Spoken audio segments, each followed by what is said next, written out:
Just one dark green colour. Stomach ರಿಫ್ಲೆಕ್ಸ್ಗೆ ಆದರೂ ಆಗ್ಬೋದು, ಇಲ್ಲ ಬಲಗೈ ಉಂಗುರ ಬೆರಳು ಮೊದಲನೇ ಜಾಯಿಂಟಿಗೆ ಜಸ್ಟ್ ಒಂದು ಈ ಥರ ರಿಂಗ್ ಥರ green colour, dark green colour. ಇಲ್ಲಿನೂ ಆಗ್ಬೋದು ಡಾರ್ಕ್ ಗ್ರೀನ್ ಕಲರ್ ಹಾಕಿ ನೋಡಿ. ಮಾತ್ರೆ ಕೆಮಿಕಲ್ ಲೆವೆಲ್ ವರ್ಕ್ ಆಗುತ್ತೆ. ಗ್ಯಾಸ್ಟ್ರಿಕ್ ಜ್ಯೂಸ್ ಅಂದ್ರೆ ಏನು? ಹೈಡ್ರೋಕ್ಲೋರಿಕ್ ಆ್ಯಸಿಡ್ ಜಾಸ್ತಿ ಸೆಕ್ರೇಷನ್ ಆಗಿರುತ್ತೆ, ಹೊಟ್ಟೆ ಉರಿತಾ ಇರ್ತೈತೆ, ಸಮಥಿಂಗ್ ತೇಗ್ ಬರುತ್ತೆ, ಮತ್ತು ಹಸು ಜಾಸ್ತಿ ಇರುತ್ತೆ. ಆವಾಗ ನೀನು ಏನು ಮಾಡ್ತೀಯ, ಹೈಡ್ರೋಕ್ಲೋರಿಕ್ ಆ್ಯಸಿಡ್ ಜಾಸ್ತಿ ಇದೆ ಅಂತ ಬೇಯಿಸ್ಕೊಡ್ತೀಯ. ಸಮ್ ಪ್ಯಾಂಡಿ ಆಗಿರ್ಬೋದು, ರೆಂಟ್ ಆಗಿ ತಗೊಂಡು 6 ಸೆಕೆಂಡಿಗೆ ವರ್ಕ್ ಆಗುತ್ತೆ. ಗುಡ್. ಎಲ್ಲ ಮೆಡಿಸಿನ್ಸ್ ಕೆಮಿಕಲ್ ಲೆವೆಲ್ ವರ್ಕ್ ಆಗುತ್ತೆ.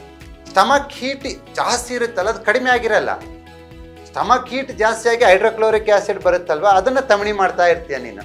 ನೀರಾಕಿ ಒಂಥರ ಮಾತ್ರೆ ತಗೊಂಡು. ಸ್ಟಮಕ್ ಹೀಟ್ ಹಂಗೇ ಇರ್ತೈತೆ. ಬಟ್ ನಮ್ಮ ಟ್ರೀಟ್ಮೆಂಟಲ್ಲಿ ಏನಾಗುತ್ತೆ ಅಂದರೆ, ಈ ಸಿಂಪ್ಟಮಿಗೆ ಟ್ರೀಟ್ಮೆಂಟ್ ಕೊಡಲ್ಲ ನಾನು, ಆ ಸ್ಟಮಕ್ ಹೀಟನ್ನ ಕಡಿಮೆ ಮಾಡ್ತೀನಿ. ಯಾವಾಗ ಸ್ಟಮಕ್ ಹೀಟ್ ಕಮ್ಮಿ ಆಗುತ್ತೋ ಗ್ಯಾಸ್ಟ್ರಿಕ್ ಸಿಂಪ್ಟಮ್ಸ್ ಇರಲ್ಲ, ಕಾನ್ಸ್ಟಿಪೇಷನ್ ಸಿಂಪ್ಟಮ್ಸ್ ಇರಲ್ಲ, ಏರ್ ಫಾಲ್ ಸಿಂಪ್ಟಮ್ಸ್ ಇರಲ್ಲ, ಸ್ಕಿನ್ ಪಿಂಪಲ್ಸ್ ಇರಲ್ಲ.